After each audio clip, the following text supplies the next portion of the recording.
Hello, I'm the Media Wiz, because one art form wasn't enough. Let's talk about web cartoons.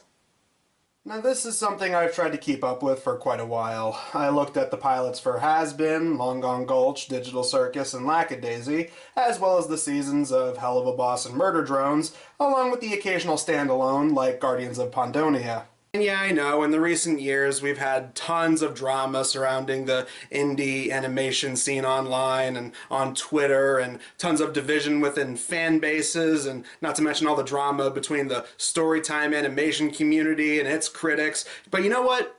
All of that has nothing to do with what we're talking about today.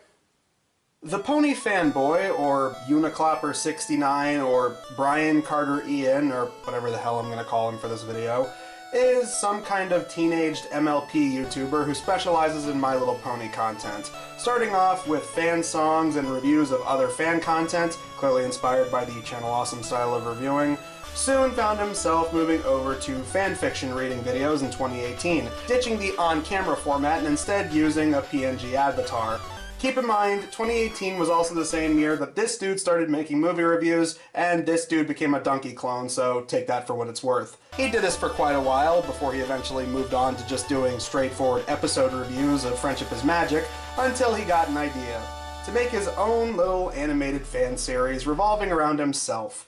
Though calling it an animated series or a web cartoon might be a bit of a stretch, I think animatic would be more appropriate. I mean, just from a few clips out of context, it's clear that the inspiration for this was YouTube High School, with stock image backgrounds and PNG characters placed in front of or gliding around them. You know how people used to criticize the Storytime animator community for not fully animating mouth movements and other smaller details? Yeah, this is probably going to put that to shame. So let's look at this series proper. This is Fanboys.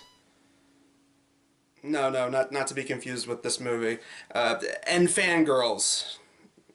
Yeah, that's already off to a bad start. This series doesn't seem to have a proper title or anything. That's not going to get confusing or anything. Whatever. Just get to some opening narration. There's a planet very far away from us called Planet Goofball. When the planet first came into its own, there were only 2 inhabitants, said to be the first ever, Fanboy and Fangirl. They lived together until they ended up building a small place to live.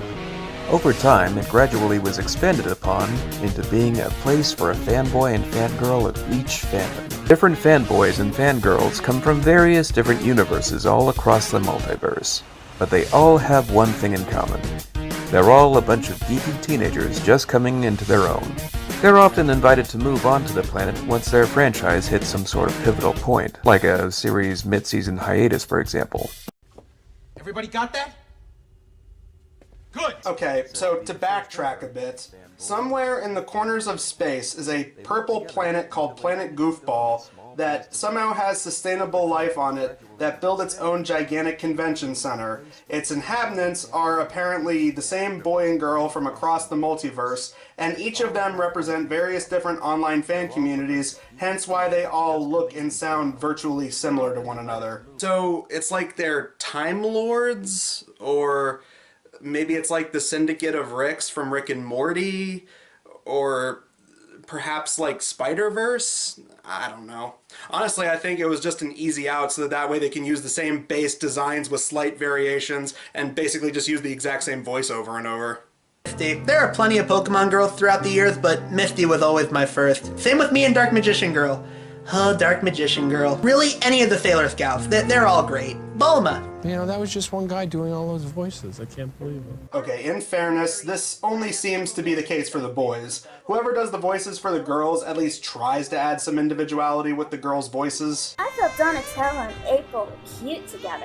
While Tommy and Kat were cute, I cried so hard when Tommy and Kimberly broke up in Mighty Morphin Godzilla and Mothra! Pony Fanboy, or Brian as I'm just going to call him, believe me, it'll be easier to refer to them by actual names instead of just going by their fandoms. Brian and his girlfriend Penny are the resident My Little Pony fanboy and fangirl of Planet Goofball. Together, they are joined by the fanboys and fangirls of such series as Kim Possible, and My Life as a Teenage Robot, and Powerpuff Girls. I would ask, but they elaborate on it in a later video, so we're just gonna cross that bridge when we get to it. So the first episode is actually split into two parts, Meet the Fanboys and Meet the Fangirls. It's a Redux episode where the events coincide with each other. The premise is very simple for the both of them. The boys attend a waifu appreciation panel, and the girls attend a panel dedicated to popular shippings. Even though it feels less like your average convention panel and feels more like an AA meeting for geek culture addicts, with people sitting around and talking in blank white-walled rooms. But oh, considering these certain fan bases on display here, what could they possibly talk about? My waifu of choice is the radiant, posh, beautiful unicorn Rarity. My all-time personal favorite is Rarity X Fancy Pants. Like a lot of younger Kim Possible fans, I had a crush on Kim. Kim X Ron is my top OTP. My waifu of choice is Jenny XJ9. I personally prefer Jenny X Brad. I mean, Jenny X Sheldon could have worked if they actually wrote it into the show. Got a thing for Miss Bellum and you know it. Hey, but she's not like a waifu though. She's more like your friend's hot mom. You ship the Powerpuffs and the Rowdy Rough Boys and you know it. No, I mean, I did when I was younger. Yeah, of course, that's what I thought. I don't know, I think Jenny's mom was kind of attractive.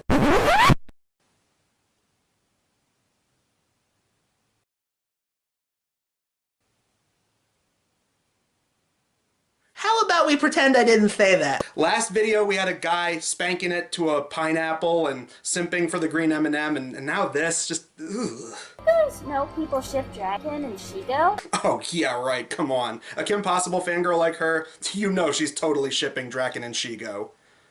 You know, assuming she's not shipping Kim Possible and Shigo. But yeah, this is pretty much how the rest of the videos play out, filled with even more specific fandom references and in-jokes, like the Rick and Morty fans, Steven Universe fans, Loud House fans, Invader Zim fans, rivalries with Nintendo and Sega going up against the PlayStation and Xbox crowds. You know, if they waited a while, they could have easily had the Sony fanboy thirsting after the tall vampire lady from Resident Evil 8. I mean, as obvious as it would have been, it still would have been better than having him lust over, I don't know, Abby from The Last of Us. But then things abruptly escalate once the Marvel and DC fanboys begin fighting, leading to a full-on riot through the convention hall. And we get even more deep cuts, like look, Naruto versus Dragon Ball, Pokemon versus Yu-Gi-Oh!, and also Digimon. And yet no room for Bakugan for some reason. The fantasy fandom's fighting it out, and they even crack a joke about the Star Wars people. Hey, come on, George Lucas and his re-releases are evil. Well, from my point of view, J.J. Abrams, Rian Johnson, and Disney are evil. Well, that's rich coming from someone who claims to have the high ground. Be fair, that bit, still fairly accurate. But our main fanboys then quickly flee the scene, and after a joke about David Tennant being in the DuckTales reboot, don't ask, our heroes make their leave to get smoothies and regroup. These events are then later addressed in Meet the Fangirls, as something similar is about to happen until the staff show up and defuse the situation as they've already been alerted about what's been going on the other side of the building. Oh, continuity. That's so funny. It doesn't really matter though, because the fight does end up breaking out anyway. Well, then I'll make an Insta story about you and your fandom. Are you two seriously on about this? So is this the part where we start kicking, or did somebody say kicking? And like that, we end with our heroines also walking off into the distance to get smoothies, thus ushering in this brand new series of videos. And honestly, for a first episode, it's not that bad. Don't get me wrong, it's still a little rough around the edges, especially when it comes to the eye movements being the only way of telling which character is talking. That takes a little getting used to. And sometimes the audio doesn't feel very spaced out, but for the most part, this did a fine enough job setting up the premise and the kind of humor that would be on display. But that was just the first 2 episodes. How do the rest of the episodes fare up? Well, the main fanboys and fangirls have several episodes dedicated to their relationships, on account of them all being couples. We went back to my place and we watched some ponies together on the couch. We cuddled for a bit. We shared our first kiss.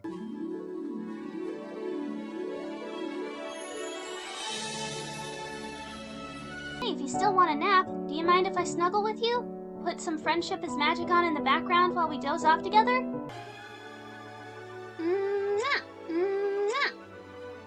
But I still need to give you your reward for winning the game. My reward? Mwah. We treat each other well and understand each other well. You're a great fanboy, a good friend, and an amazing boyfriend. You're smart, fun, kind, honest, loyal, generous. Not to mention beautiful. You're beautiful, wonderful, you're a computer programming whiz, so you're really smart. Thankfully, there's more to these than just romantic schmaltz. For starters, we get a backstory episode, yet another two-parter, showing more of an explanation of how Planet Goofball works. Legend says that the first ever fanboy and fangirl settled on this planet and built themselves a place to live, and over time, with a lot of sponsorship money, they converted it from a small home into a big getaway for all of us fanboys and fangirls. The best part of it all? Studies show that there is a special chemical in the air of this planet that slows down aging process due to the hyperactive and positive nature of fanboys and fangirls, meaning that we have access to the age-old cartoon physics of not aging. Everybody got that? Good. But more importantly, it shows how Ethan, the Powerpuff fanboy, Ronald, the Kim Possible fanboy, and Kenneth, the Teenage Robot fanboy, met each other and became instant best friends. Our show was the longest lasting on the network. Oh, well, not to toot my own horn or anything, but I was the fanboy of the longest lasting show on Cartoon Network. Bob Renzetti, right? Yeah, the guy that did the Mina and the Count shorts, and the storyboard artist and the writer for Powerpuff Girls, Fosters, and Samurai Jack. He worked on those shows? Is there an evil genius monkey? Well, there's an evil genius with blue skin and a monkey man that knows ninjutsu. Really? Huh. Does she have a goofy guy best friend who also wants to be a hero? Yeah. A tech genius? Uh-huh. Scientist parents? She was built by a scientist's mother. Okay, well, if that's the case, why not other shows like Totally Spies or Atomic Betty or, hell, Buffy the Vampire Slayer? What, is it because Buffy isn't animated or something? This leads to part 2, showing how the boys met and fell in love with the fangirls of these series. Brittany, the Powerpuff fangirl, Kimberly, the Kim Possible fangirl, and Jennifer, the Teenage Robot fangirl. Brittany and Ethan meeting each other while shopping for snacks and end up watching Brittany's new Powerpuff Girls DVD box set, which they said arrived in 2010, even though the box set for that show arrived in 2009. God, even in space you can't trust the Postal Service sometimes. Who do they have working there? Newman? Meanwhile, Kimberly and Jennifer audition for a cosplay tournament, only to wind up at a mixer being held in the lobby. Here, it's love at first sight, as the boys like their costumes and the girls can relate to boys liking the same cartoons that they do. And they even explain how the girls met Penny at the end. According to this morning's newsletter, they're changing the invitation system for television fan bases. Really? Yeah. They're now inviting TV fanboys and fangirls after their first season wraps up. Why is it that Penny somehow arrived on Planet Goofball in 2011 when later it says that Brian showed up in 2019? I don't know. Maybe the space mail travel still sucks after all these years. Or who knows? Maybe he was doing a bunch of videos with a gaggle of schmucks that just so happened to look like him. You never know. I honestly like these kind of episodes because it feels like there's a little bit more to work with than just the typical geek reference, pop culture reference, spoiler alert, bazinga, even if the plots are a bit derivative. Like the obligatory summer episode where the main gang are hanging out by poolside, the girls take a potion that turns them into OCs, Penny trying to fix the fanboys' relationship after a nasty fight breaks out amongst them, Brian wants to take the girls out for a fun afternoon at the club, but it turns out that it's closed. Apologize for the inconvenience, but the club is still under minor construction? I don't know what's funnier, the fact that they use Comic Sans font or the fact that they have a blatant typo with the word is put twice. Nothing but the best and brightest on Planet Goofball. But it's okay, I guess, because they end up having fun and getting totally smashed at a mini golf pizza arcade. Aw, that's just so sweet. Now, in regards to other episodes, they certainly love their fandom rivalry humor, this being especially prevalent in episodes like At Your Streaming Service, Techies, and Sour Notes, designed to spoof the streaming service boom of the early 2020s, pop music stands, and tech bro culture. Oh, he's still doing the I'm Slim Shady and I'm trolling thing? Yeah. So, does that mean that the Kamikaze album was supposed to be bad? Oh, shut it. Eminem at his worst is still better than ICP at their best. Re-listen to the Encore album and then say that. Everything that's made by Apple, no matter how overpriced it is worth waiting weeks on end in a long line just for a few updates. No, yes, no, yes, no, yes, no, yes, no, yes, no, yes, no, yes. What Ariana Fangirl tweeted out. Ariana is the true goddess of music. Don't at me. Oh, it is on!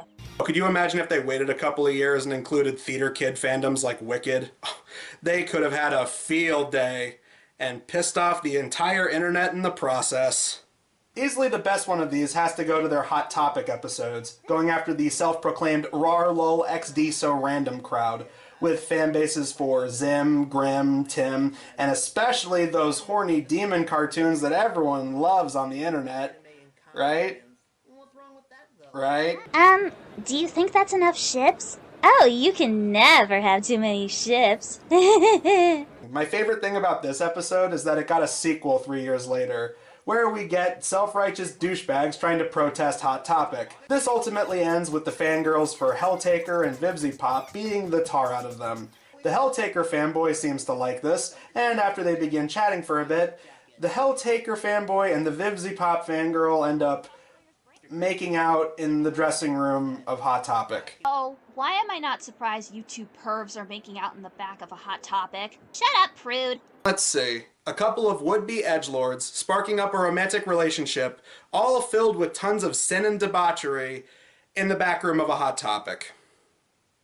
You know, they're making it just way too easy to make a joke about the Hellaverse and Helltaker fandoms right now.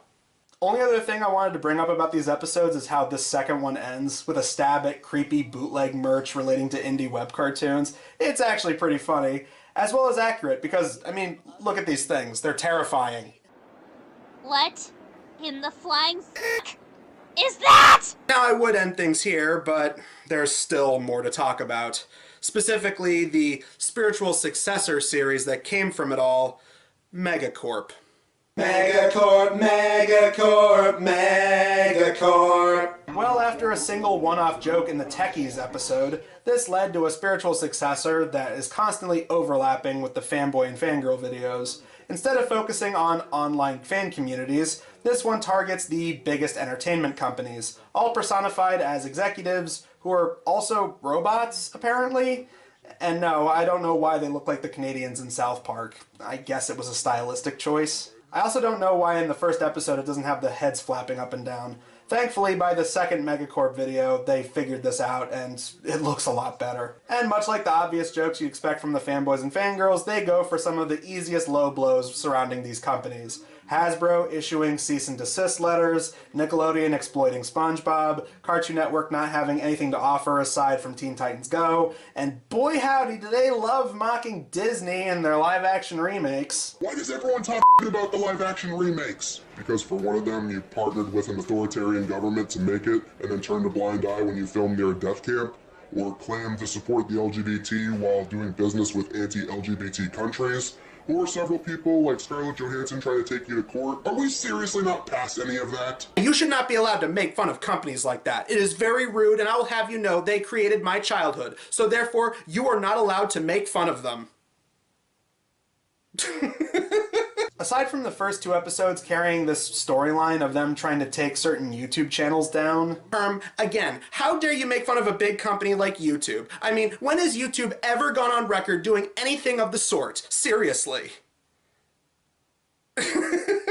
Other than that, you get episodes mocking very similar subject matter, like, once again, they go after streaming services, and they also find a way to mock Blockbuster and Redbox. An episode mocking NFTs and AI. NFTs still require electricity, which isn't good for the environment. Why does he sound like Mr. Plinkett from Red Letter Media?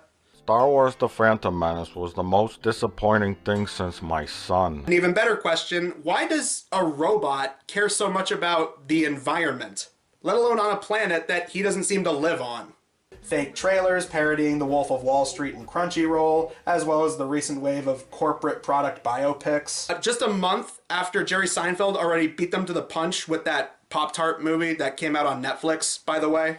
And like the Fanboy Fangirl videos, I think the actual story-based episodes are some of the better ones they've got here. Like a murder mystery involving Penny and Ronnie as detectives as they manage to work in jokes about crappy public domain horror movies and the worst movies that some of these companies made that year. This coming from the guy who decided to make a terrible sequel to Megamind to cash in on its recent popularity. Sony, aren't you the one that released Madam Web and Imaginary? Oh, yeah, and you're the guy that keeps relying on terrible horror movies with the help of Jason Blum. Or an origin story episode that shows the evolution of Disney, Hasbro, Cartoon Network, and Nickelodeon. So, you're Paramount's new recruit? Well, technically Viacom's newest recruit. But Nickelodeon was originally created by Warner, Viacom didn't pick up the rights to Nickelodeon until the mid-'80s. Unless this is supposed to take place shortly after that, I guess? I don't know. And of course, an episode where the Megacorp guys try pitting the fanboys and fangirls against each other in a competition to make them money, selling popcorn and Girl Scout cookies. Not only does this one have a decent string of jokes and good interactions with the characters, but you also got some star power in here, including, oh, you sons of... Of course they got Captivating Christian and the Swig of Game Reviews guy in here. Why am I not surprised? Okay, well, despite that, what do I think of this series overall? Well, it's certainly not perfect. The animation, if you even want to call it that, is pretty simplistic, but if you look at it from an animatic style, I guess it's fine. I personally think the Megacorp videos are a little more interesting visually, just because they bothered to animate the head movements. While there are a few good jokes sprinkled here and there, and the episodes have a little more character development with these characters, the ones that seem built around specific in-jokes and shtick surrounding certain fandoms might run the risk of being a little niche. Like, if you're not familiar with the references to these cartoons or whatever incidents they mention, it does run the risk of going over audiences' heads. Oh, and speaking of, I'd say take a shot whenever they reference a specific show or whatever, but let's be honest, you'd be wasted in 5 minutes. At the same time, there's a weird wholesome appeal to these that I can't even really be mad at. Especially when you compare it to something like Captivating Christian, this one seems to have its heart in the right place.